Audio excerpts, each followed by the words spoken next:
हम जब जुड़ गए हैं इस पार्टी से तो हम पार्टी को मरते दम तक आगे ले जाने की कोशिश करेंगे। ये तो है कि हम तो करेंगे ही, साथ में पार्टी का भी साथ रहेगा और जितना हो सके तन मन धन से हम ये इस काम को करेंगे और अनीता जी, सबका साथ और सबका विकास करेंगे।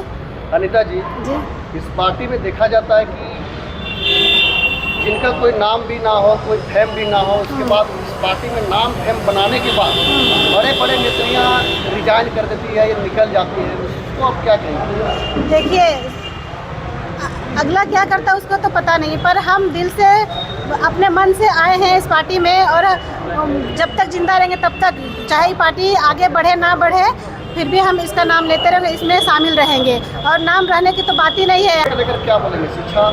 शिक्षा देखिए, सबसे पहली बात तो झारखंड इतना पीछे शिक्षा को लेकर के कि कहना नहीं है। हम लोग बेरोजगारी को लेकर क्या कहेंगे? जिस तरह से बेरोजगारी देखा जाता है, बेरोजगारी को लेकर यही कहेंगे कि सबसे पहले रोजगार पाना है तो एजुकेटेड होना पड़ेगा, जो कि हमारे झारखंड में कोई भी सुविधा नहीं। आज देखिए, हमारे जैसे कि हम बीएड किए हुए हैं और हम लोग का ट्रेनिंग सेंटर सरकारी स्कूल में दिया था टीचर ट्रेनिंग का, तो वहाँ देखा हमने मात्र बस एक सरकारी शिक्षक है और 1 से 8 तक है तो 2 4 से 12 शिक्षक है, जहाँ तक टीचर की बहुत कमियाँ हैं। राजनीतिक में आ गए हैं, पढ़ाई लिखाई बीएड किए हैं, उसके बाद राजनीतिक में आए, तो किस तरह से देख रहे हैं आप?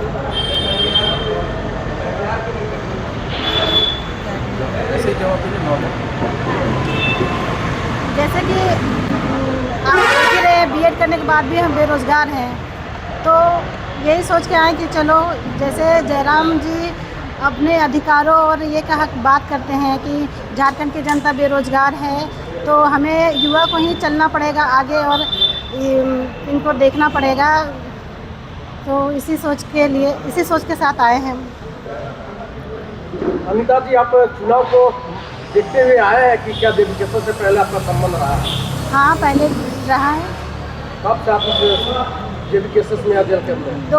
2021-22 से जो जेबीकेएसएस का निर्माण हुआ और भाषा आंदोलन जो चलाए थे जयराम मातो जी, तो उनसे ही हम इंस्पायर हुए कि जब झारखंड में झारखंडी भाषा को प्राथमिकता ना दे करके बाहरी भाषा को प्राथमिकता दे रहे हैं और उनके खिलाफ आवाज़ उठा रहे हैं, तो वो चीज़ हमको बहुत अच्छा लगा।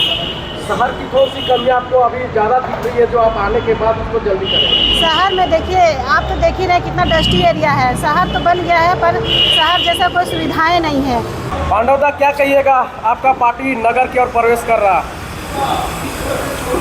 सबसे पहले मीडिया के तमाम बंधुओं को झारखंड लोकतांत्रिक क्रांतिकारी मोर्चा रामगढ़ जिला कमेटी की ओर से हार्दिक अभिनंदन जोहार करते हुए हम यही कहेंगे कि आज हम लोग मेयर प्रत्याशी के रूप में अनीता कुमारी मुंडा जी को अपना प्रत्याशी बनाए हैं और मैं तो स्पष्ट रूप पर ये आश्वस्त करते हुए कहना चाहता हूँ कि हम लोग आज प्रत्याशी दिए नहीं हैं, समझिए कि हम लोग प्रत्याशी को डायरेक्ट विजयी कराएंगे, क्योंकि जिस तरीके से हम लोगों ने लगा है, हमारे तमाम जैसे झारखंड लोकतांत्रिक क्रांतिकारी मोर्चा के जो सदस्य खास करके नगर परिषद क्षेत्र में जितना संघर्ष और ज़मीन से जुड़ करके काम कर रहे हैं, इसमें किसी तरह की कहने की कोई संदेह नहीं है और हम आपको 100% ये दावे के साथ कह रहे हैं कि हमारी पार्टी की जो समर्थित उम्मीदवार है अनीता कुमारी मुंडा जी, और इनको हम लोग निश्चित रूप से विजयी बनाएंगे, इसमें कोई दुराई नहीं है। और इतना स्पष्ट समझिए कि हमारी जो प्रत्याशी है ये चुनाव जीत कर आ रही है। नगरवासियों को क्या संदेश देंगे? नगरवासियों से मेरा ये संदेश रहेगा अपनी पार्टी की ओर से कि जितने भी तमाम नगरवासी हैं,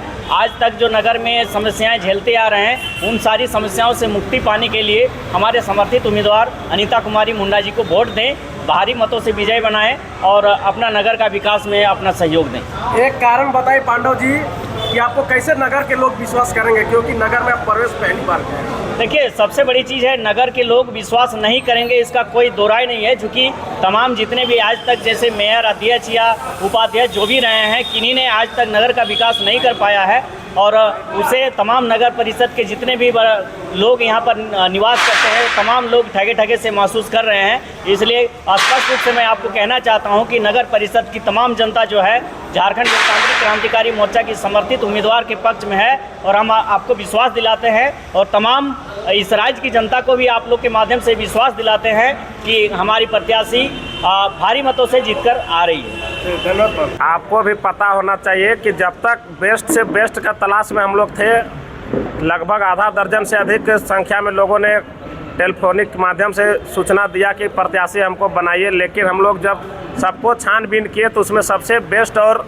शिक्षित और समझदार और समाज को चलाने के लिए जो होना चाहिए योग्यता, वो योग्यता अनीता कुमारी में दिखा और अंतिम मोहर हम लोग अनीता कुमारी में लगाए हैं। बहुत सारे पार्टियां यहाँ पे चुनाव लड़ेगी, उसमें आप अपना पार्टी को किस तरह से देख रहे हैं? देखिए, बहुत सारी पार्टी लड़ रही है, लेकिन हम लोग सबसे अलग इसलिए हैं क्योंकि हम लोग आए ही हैं यहाँ पर परिवर्तन के लिए। हम लोग का पार्टी जब से जेल कैंप बना है तब से हम लोग विभिन्न मुद्दा को लेकर, चाहे शहर का मुद्दा हो या राज्य का मुद्दा हो, हम लोग मुखरता से उठाए हैं और आगे भी उठाएंगे। इन्हीं मुद्दों के साथ हम लोग चुनाव पर आ रहे हैं।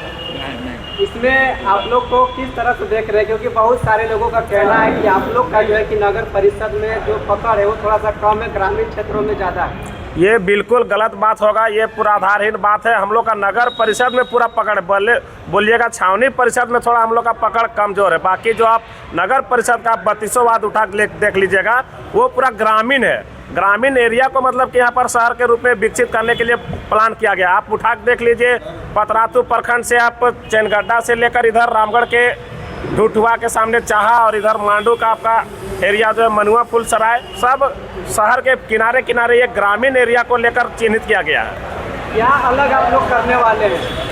हम लोग जो जनहित का मुद्दा है, यहाँ पर जो प्रदूषण का मुद्दा है, नाली का मुद्दा है, पानी का समस्या है, यहाँ पर महिलाओं के लिए शौचालय का जो सुविधा नहीं है, शहर में लाइट बहुत कम है, यहाँ का पार्किंग से लेकर पार्क सब में पीछे है, तो उसको हम लोग दुरुस्त करेंगे और शिक्षा और स्वास्थ्य के क्षेत्र में मॉडल विकसित करने के उद्देश्य से हम लोग चुनाव पर उतर रहे हैं। क्या आप लोग का जो केंद्रीय अध्यक्ष है टाइगर जयराम मातो, क्या समर्थन दे रहे हैं? जी बिल्कुल समर्थन दे रहे हैं। उन्हीं के निर्देश पर हम लोग जिला कमेटी और नगर कमेटी ने बैठकर तय किया है और साथ ही साथ केंद्र कमेटी के भी निर्देश पर हम लोग प्रत्याशी का चयन किए हैं और उनके इशारे पर या उनके निर्देश पर ही हम लोग चुनाव पर उतरे हैं। सबसे मुख्य मुद्दा क्या होगी?